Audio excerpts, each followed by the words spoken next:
Nuevo fallecimiento a causa del COVID-19. Se trata de una mujer de 78 años y que ha fallecido esta pasada madrugada. Es ya la víctima 103 en Ceuta. En cuanto a las personas ingresadas, un día más vuelve a descender el número. Son 3 menos que ayer. Hoy son 25 las personas que siguen en el hospital. Buenas noches. La incidencia acumulada a 14 días en Ceuta continúa descendiendo. Si ayer era de 419,23, hoy es de 393,10. Así las cosas, hoy ha habido Consejo Interterritorial de Salud, donde el titular de Sanidad del Ejecutivo local ha recordado que este miércoles se ha vuelto a retomar la vacunación y en cualquier caso ha reiterado la necesidad de seguir recibiendo vacunas en número suficiente y de manera ininterrumpida para no volver a paralizar el proceso. Y este es el helicóptero y el dispositivo militar que ha traído a Ceuta esta tarde la primera remesa de vacunas de Janssen, en concreto 250 dosis que han sido transportadas hasta nuestra ciudad por el Ministerio de Defensa para ser recepcionadas por la Consejería de Sanidad, Consumo y Gobernación. Por el momento la ciudad ha recibido un total de 19.990 vacunas de 4 farmacéuticas. Y el director general de Protección Civil y Emergencias ha adelantado hoy en nuestra televisión que a primeros de mayo se podrá contar con un segundo punto de vacunación COVID y que su ubicación más probable será el Pabellón de la Libertad. Este nuevo punto permitirá alcanzar las 700 u 800 inoculaciones diarias, es decir, unas 100 cada hora. El Pabellón de la Libertad es una zona que tiene un acceso que tenemos que organizar y creo que va a ser factible hacerlo allí de manera fluida. El punto de vacunación de la Libertad podemos llegar también a esa cifra, incluso aumentarla. Yo creo que más todavía, 700, 800, podríamos poner al día entre Ingesa y la ciudad bastantes vacunas. Números ahora mismo no te puedo decir, pero creo que en previsión a que vayan llegando más vacunas se podrán ir administrándose. Y hay quien sigue sin respetar las reglas para evitar la propagación de la pandemia, y es que la policía local intervino la pasada madrugada en un local situado en la calle Escuelas Prácticas. Los agentes comprobaron indicios de un evento ilegal que no respetaba las medidas COVID y procedieron a la propuesta de sanción a los ocupantes del inmueble, todos sin mascarillas y sin distancia. Se intervino además diverso material como aparatos de reproducción de sonido e imágenes, altavoces o cachimbas para la inhalación de consumo de tabaco. Y sepan que la arquitecta y jefa de estudios y proyectos del Ingesa, Cayetana Aguirre, ha visitado las obras desarrolladas en el Hospital Universitario de Ceuta y destinada a la mejora asistencial a los ciudadanos. La institución sanitaria pretende ampliar el servicio de urgencias del clínico para acoger 30 camas más. Y así arrancamos ya este repaso a la actualidad de Noticias Ceuta. Comenzamos.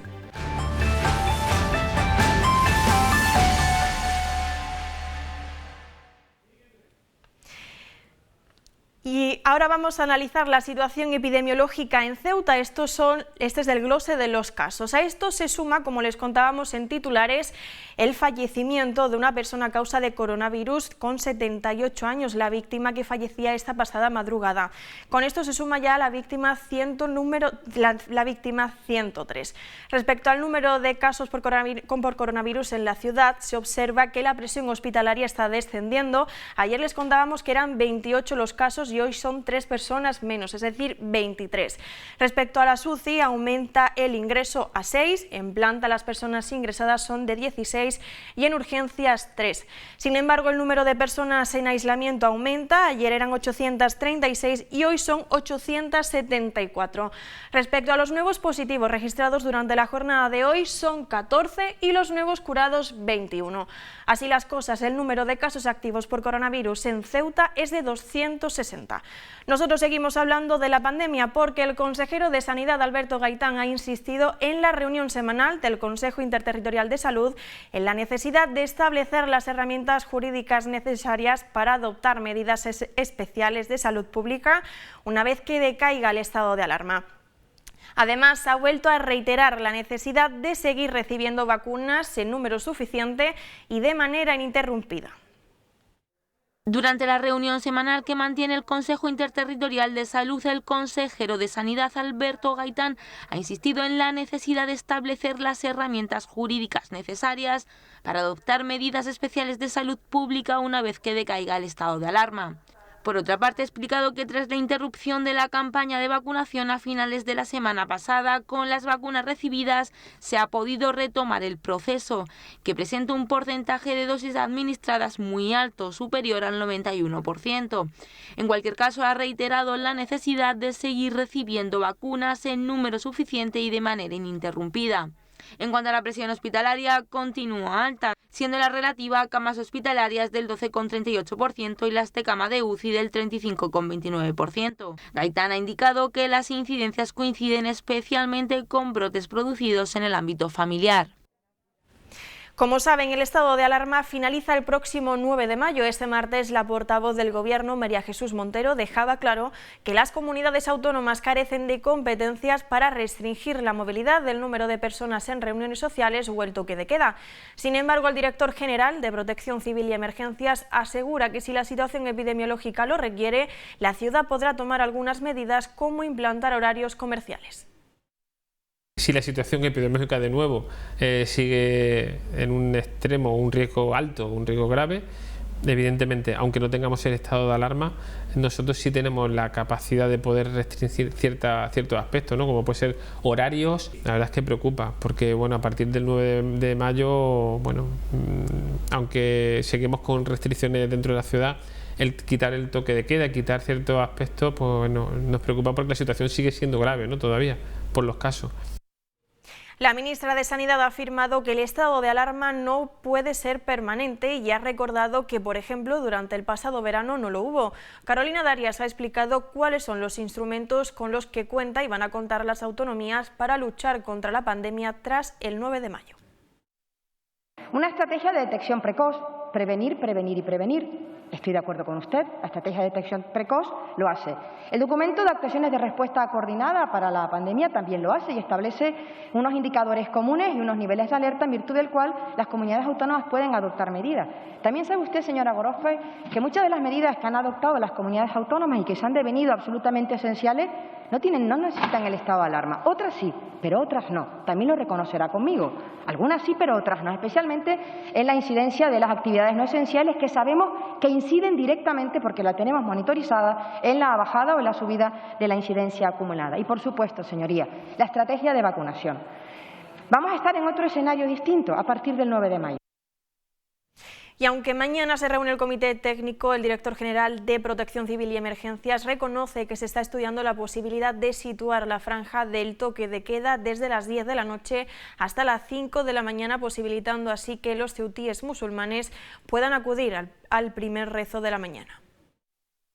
Se está estudiando esa posibilidad. Ahora mismo pues estamos a la espera de que dentro de los técnicos pues la decisión que se llegue a tomar pues bueno, se baraje siempre dentro de la situación epidemiológica, siempre. Nunca se ha tomado una decisión fuera de esa situación. Yo creo que nunca jamás, siempre se ha estado viendo cómo estábamos en ese momento.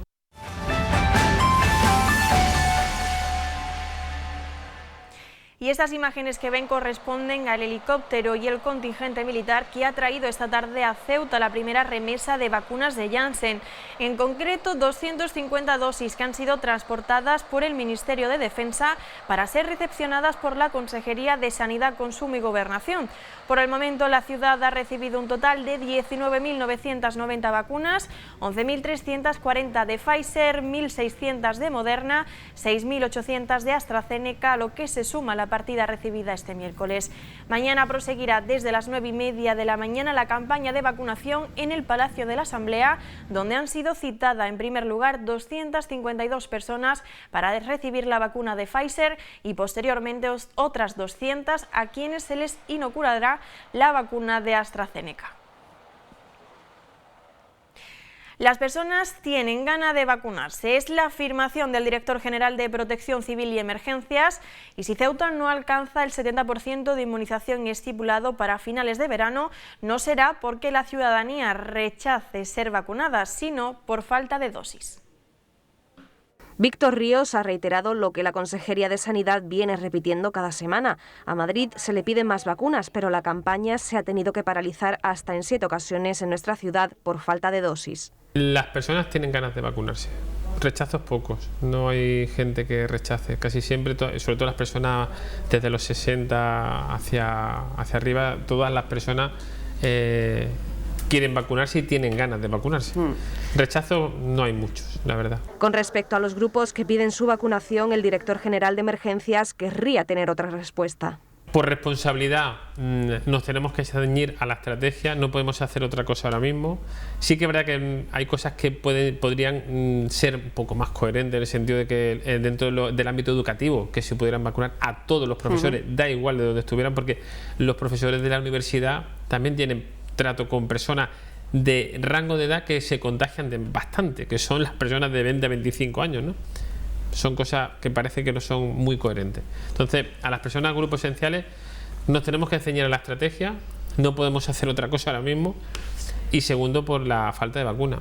Acerca de si Ceuta llegará al 70% de inmunidad, Ríos cree que es una circunstancia imprevisible. Hasta que no sepamos que haya una fluidez a la hora de llegada de vacunas, va a ser un poco imprevisible. Porque si sabemos que van a llegar vacunas en fechas próximas, que sabemos que nos llegan cada semana 10.000 vacunas y podemos ponerlas, es complicado. Es complicado porque no tenemos esa certeza. El Ministerio de Sanidad ha rechazado hoy que los menores de 60 años puedan vacunarse antes si eligen voluntariamente hacerlo con el fármaco de AstraZeneca. Por cierto, que preguntada hoy la ministra sobre cuándo se incluirá a los trabajadores de supermercado, cuidados y hogar como esenciales en la estrategia de vacunación, Carolina Darias ha afirmado que su intención es que reciban sus dosis pronto. La ministra ha recordado que en la estrategia se comenzó con los grupos con mayores factores de riesgo, como eran los internos en residencias, los sanitarios de primera línea, grandes dependientes y nuestros mayores. Lo que hemos hecho es ir, digamos, conforme a las características de las vacunas que nos iban llegando, irla, digamos, administrando con criterios éticos difíciles, porque claro que sí, que todos los colectivos tienen derecho a vacunarse, pero ¿saben cuál? Una vez hecho aquellas que tienen mayor riesgo, que es el factor edad, el siguiente criterio tiene que ser el grupo etario, ir por edad, es lo más justo, es lo que tiene más equidad, porque todos tienen derecho. Todos tienen derecho, porque es que si no entramos en unos sectores y todos tienen legitimidad. No le puedo contar la cantidad de escritos de distintos colectivos que quieren que se les vacune y legítimamente queremos hacerlo. Por cierto, que Comisiones Obreras exige que los traductores e intérpretes de la Jefatura Superior de la Policía Nacional en Ceuta se incluyan en el proceso de vacunación de la ciudad, un colectivo que se expone diariamente al virus y que trabaja codo con las fuerzas de seguridad. Comisiones Obreras, mediante un comunicado elaborado por los traductores e intérpretes del Cuerpo de la Policía Nacional, explican que han sido excluidos del plan de vacunación a pesar de su trabajo diario con las fuerzas de seguridad. Estos profesionales recuerdan que entre sus labores se exponen a trabajar con detenidos, testigos, víctimas, a los que vienen pidiendo información y a los que realizan trámites. También asisten a los menores no acompañados en los centros y a los inmigrantes residentes en el CETI. Según este colectivo, son considerados esenciales debido a sus funciones en la recepción y filiación de los extranjeros que llegan a nuestra ciudad sobrepasando el perímetro fronterizo, entre otras actuaciones de riesgo. Por todo ello, han denunciado esta situación que señalan de desamparo y discriminatoria al ser expuestos diariamente al virus y no formar parte de la campaña de vacunación junto a sus compañeros de comisaría. Este sindicato solicita de inmediato que los trabajadores sean incluidos en el proceso. Y el director general de Protección Civil y Emergencias ha adelantado hoy en nuestra televisión que a primeros de mayo se podrá contar con un segundo punto de vacunación COVID y que su ubicación más probable será el Pabellón de la Libertad. Este nuevo punto permitirá alcanzar las 700 u 800 inoculaciones diarias, es decir, unas 100 cada hora. El Pabellón de la Libertad es una zona que tiene un acceso que tenemos que organizar y creo que va a ser factible hacerlo allí de manera fluida. El punto de vacunación de la Libertad podemos llegar también a esa cifra, incluso aumentarla. Yo creo que más todavía, 700, 800, podríamos poner al día entre Ingesa y la ciudad bastantes vacunas. Números ahora mismo no te puedo decir, pero creo que en previsión a que vayan llegando más vacunas se podrán ir administrándose. Se contempló el embolsamiento, pero Bueno, en este caso a lo mejor es un sitio más idóneo en el sentido porque suben las temperaturas, hace más calor. Sí que es verdad que en el punto de embolsamiento las personas pueden ir en vehículo, pero por la climatología yo creo que es mejor allí en esa zona. Pese a las dudas y los posibles efectos inusuales que pudieran producir algunas vacunas de forma excepcional, los ceutíes están muy concienciados e interesados en vacunarse. Así lo afirma la coordinadora de Cruz Roja en el punto de vacunación. Que los ciudadanos se acercan aquí a la dependencia del ayuntamiento a preguntar que cuándo la van a llamar, o sea que las personas sí que están muy contentas de que la llamen, pero sobre todo también que los ciudadanos muestran un nivel de compromiso y sobre todo que quieren que lo vacunen, que su deseo es que lo vacunen y que no se muestran reacios en ningún momento, sino todo lo contrario. Y mientras continúa el proceso de vacunación, hay quien sigue sin respetar las reglas para evitar la propagación de la pandemia. La policía local intervino la pasada madrugada en un local situado en la calle Escuelas Prácticas tras tener prueba de la actividad que allí se estaba desarrollando. Los agentes observaron indicios de un evento ilegal que no respetaba las medidas COVID y procedieron a la propuesta de sanción a los ocupantes del inmueble. La policía local intervino la pasada madrugada en un local situado en Escuelas Prácticas donde se estaba desarrollando una fiesta ilegal sin respetar las medidas COVID establecidas. Los agentes, tras su solicitud de entrada en el local, accedieron al interior, donde observaron signos evidentes de un evento ilegal compuesto por un grupo de 8 personas no convivientes en actitud festiva, todas sin mascarillas y sin mantener distanciamiento social. Los ocupantes del inmueble fueron identificados y propuestos para la pertinente sanción.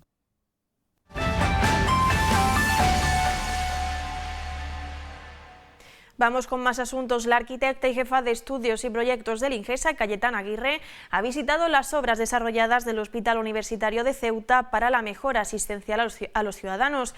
La institución territorial pretende ampliar el servicio de urgencias del clínico para acoger 30 camas más. El Instituto Nacional de Gestión Sanitaria en Ceuta está desarrollando nuevos proyectos para mejorar la calidad asistencial a los ciudadanos. Entre las acciones se está realizando la construcción del nuevo Centro de Salud del Tarajal, la apertura del servicio de urgencias de atención primaria, además de acciones de mejora sobre las instalaciones del Hospital Universitario para reforzar la capacidad operativa del servicio y ampliar su espacio. Esta tarde la arquitecta y jefa del área de estudios y proyectos del INGESA, Cayetana Aguirre, ha recorrido las diferentes zonas para comprobar, revisar y evaluar los avances de estas obras. Entre ellas, el servicio de urgencia ya en marcha supondrá una ampliación de 450 metros cuadrados en el espacio que podrá acoger unas 30 camas más, sumada a las 10 actuales para la atención de pacientes en cuidados intermedios. Aguirre continuará mañana su recorrido donde tiene previsto visitar las obras del Centro de Salud del Tarajal y el SUAP, que en breves comenzará a estar disponible.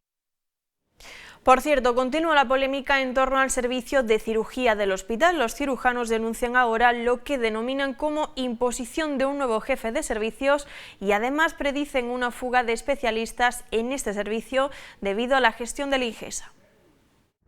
Los cirujanos del Hospital Universitario han comunicado que el servicio de cirugía vuelve a tener jefe de sección tras un mes de paralización. Los trabajadores critican que este cargo se haya elegido por la dirección médica tras la negativa del equipo a nombrar a alguien que no fuera José Manuel Fernández en un plazo de 24 horas. Una elección no compartida por los cirujanos generales debido a la imposición y gestión de la dirección del hospital sin ser designado mediante un turno rotatorio trimestral alfabético, como se explicaba. El nuevo jefe de cirugía será el doctor José Muñoz Espejo, que desde el servicio de cirugía es reconocido como un excelente profesional y cuenta con todo el respeto y aprecio del equipo de cirujanos. Sin embargo, el colectivo no está conforme, ya que, según el comunicado, Muñoz se abstuvo a la hora de mostrar apoyo al anterior director de sección y hacer denuncias públicas. Además de esto, los cirujanos critican la gestión por parte de la Dirección de Enfermería y auguran una nueva fuga de especialistas a consecuencia de este conflicto. Cambiamos de asunto. Vox se queja de que el Ejecutivo de la ciudad no responda a sus preguntas sobre los menores extranjeros no acompañados. Este grupo afirma que no lo hace ni en las sesiones de control ni por escrito cuando se recurre al derecho de consulta recogido en el reglamento. Ese partido quiere saber el gasto que cada menor conlleva para las arcas públicas, qué coste añadido ha tenido por este concepto la pandemia, qué agresiones han sufrido los trabajadores de los centros donde están acogidos, cuánto de estos menores se escapan de ellos y cuántos son los que disponen de móviles y por qué no se les confiscan. Por cierto, que hoy la diputada por Ceuta también ha preguntado por los menores extranjeros no acompañados, en este caso al responsable de los programas de infancia en dificultad de Cruz Roja, el cual ha afirmado, según Vox, que apuesta por no cumplir el acuerdo con Marruecos de repatriación de los mismos para no exponer al niño al riesgo de querer volver a España. Y Caballas afirma acoger con asombro que Urbaser esté gestionando la instalación de una planta de gestión de residuos en el recinto portuario, solicitando la concesión administrativa a través de la Consejería de Medio Ambiente. Considera esta formación política que lo lógico es que este tipo de instalaciones se ubiquen en lugares lo más apartado posible de los entornos urbanos para no perjudicar la calidad de vida de los ciudadanos. De ahí que llevará esta cuestión a la próxima sesión de control al Ejecutivo. Más noticias. Las bajas temerarias en los procesos de licitación en la administración pública siempre han supuesto un método subjetivo para otorgar un contrato de manera fraudulenta. Ofertar la ejecución de una obra muy por debajo de su coste de mercado repercute posteriormente tanto en la calidad de la propia construcción como de los trabajadores encargados de llevarla a cabo. Esto es lo que el sindicato UGT ha denunciado, exigiendo a los órganos de contratación que analicen minuciosamente las licitaciones con arreglo escrupuloso a la ley de contratos del sector público. La Federación de Industria, Construcción y Agro de UGT Ceuta ha denunciado que las bajas temerarias siguen siendo un recurso utilizado por algunas empresas de la construcción en los procesos de licitación con la administración pública para obtención de contratos. Este sindicato advierte a la Administración de su obligación de distinguir entre la oferta más ventajosa por encima de la más barata, una diferenciación que garantizará la adecuada realización del objeto del contrato licitado, salvando los riesgos de precariedad laboral de los trabajadores encargados de su ejecución. UGT apela a la Administración pública a que vele por que los contratos que se adjudiquen sean los más ventajosos para todas las partes. Y el magistrado de la Audiencia Provincial de Cádiz en Ceuta ha condenado esta mañana a un agente de la Guardia Civil, ahora jubilado, por delito de malversación que ha sido reconocido por el propio condenado. En la audiencia se ha recordado que fue el año pasado cuando esta persona compró unas barras de aluminio destinadas a su vehículo, pero que fueron cargadas al servicio de material móvil de la Guardia Civil. Ha habido acuerdo entre las partes, por lo que la pena ha sido de 6 meses de cárcel, pena que no cumplirá por no tener antecedentes, y una multa de 90 euros. Los miembros de la sección sindical de ACAIP UGT de Ceuta se sumarán a la concentración convocada en Madrid contra el bloqueo de la ley de fundación pública penitenciaria. Este acto supone el reinicio de las movilizaciones de los trabajadores penitenciarios que llevan más de 4 años en conflicto con las administraciones para mejorar sus condiciones laborales. En este sentido, según el sindicato, Fuerte Mendizábal adolece de un déficit de personal sanitario, así como una falta de formación entre su personal y material que impide a los trabajadores cumplir con las funciones que tienen asignadas. Y la senadora por Ceuta ha preguntado al Gobierno por los últimos delfines muertos en nuestras costas. Yolanda Merelo apunta a los pescadores marroquíes como responsable de esta situación y pregunta qué se va a hacer para revertir esta frecuente llegada de cadáveres de delfines a la costa ceutí.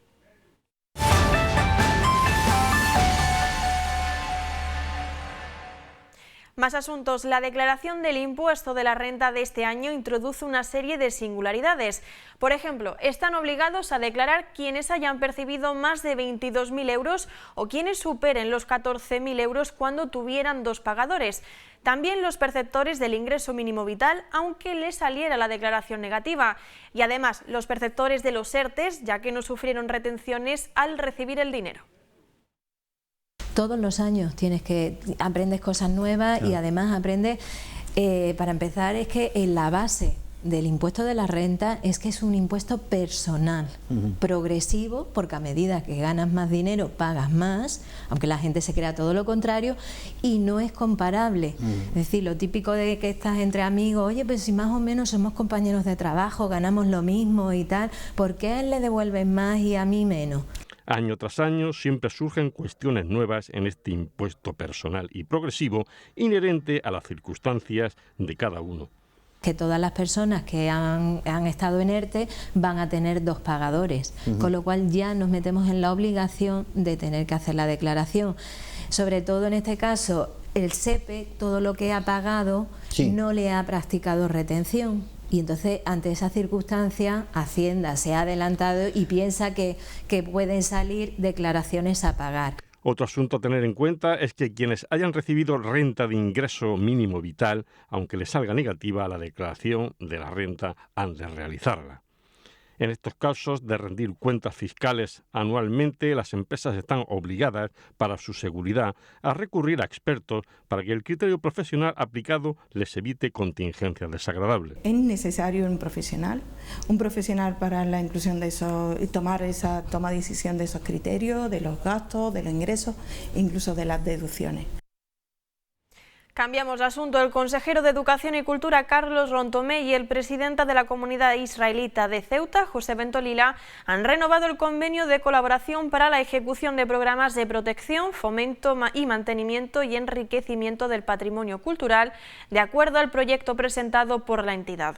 A esta colaboración la ciudad destina una subvención de 70.000 euros dirigida fundamentalmente al fomento de la cultura, el mantenimiento de las instalaciones, así como la conservación de las diversas dependencias de la sinagoga, entre otros. La segunda jornada de los Skills y la última que se ha desarrollado en el Instituto Camoen ha estado centrada en buscar a la mejor alumna en peluquería, que será la representante de Ceuta a nivel nacional. A lo largo de las dos pruebas se han medido las estudiantes seleccionadas para competir, que han dejado muestras de un gran nivel y han dificultado al jurado su elección final. Mañana el Instituto Puertas del Campo acoge el Testigo como sede para continuar las pruebas, que se centrarán en las especialidades técnicas que se imparten en ese centro. La familia profesional de peluquería y cosmética capilar ha sido la protagonista de la segunda jornada de competición de los Skills. Las 4 mejores alumnas de este ciclo formativo se han medido en el desarrollo de varios procesos prácticos relacionados con la atención, cuidado y embellecimiento del cabello. De los Skills, ¿no? Aparte de fomentar y promocionar los estudios de FP que tenemos en nuestra familia profesional, pues los alumnos muestran su destreza. La verdad que los trabajos que están realizando muestran orgullo tanto para ellos como para nosotros como sus profesores. La verdad que está la cosa, te podría decir, está un poco reñida, ¿no? En el desarrollo de las pruebas, las participantes han tenido que demostrar sus técnicas de corte, color y cambios de formas del cabello, así como la aplicación de técnicas complementarias de arreglo y rasurado de barba y bigote. Esto no es un trabajo de ahora, sino que esto lleva todo lo que es un trabajo acompañado de una formación que vamos dando a lo largo del curso, de un esfuerzo, y sobre todo este año, además añadida la pandemia, hemos tenido que reinventar el poder dar los contenidos que trabajamos.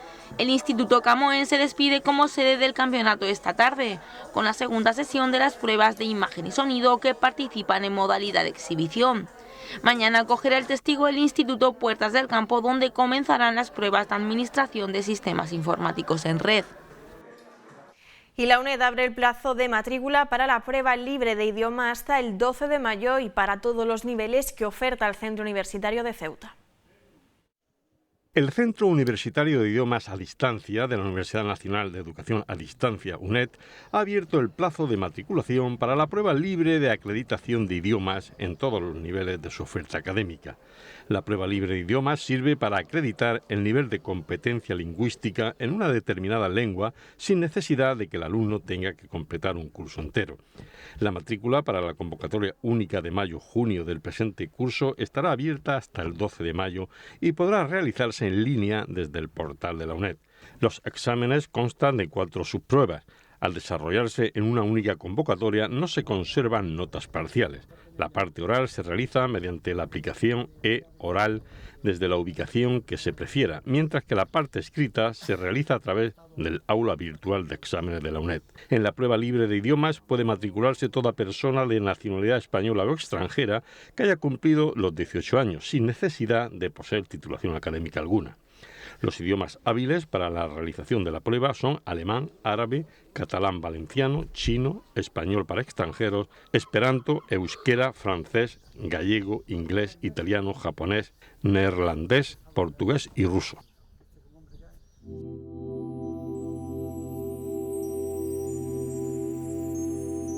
Conocemos ahora las previsiones del tiempo para los próximos 2 días. Mañana jueves, tiempo soleado con intervalos lluviosos, temperatura entre los 20 grados de máxima y 15 de mínima, viento de poniente. Tiempo similar para el viernes, tendremos sol con intervalos lluviosos, temperaturas entre los 19 y 16 grados, variará el tiempo dando paso al levante fuerte. La farmacia de guardia para esta noche es la farmacia Puya en Avenida Teniente Coronel Gautier, número 12. Y el número agraciado en el sorteo de la Cruz Roja hoy ha sido el 706. Pues hasta aquí toda la información local. Antes de marcharnos vamos a conocer, como cada noche, qué nos traen nuestros compañeros en deporte. Victoria Solano, buenas noches. Hola, Yurena, ¿qué tal?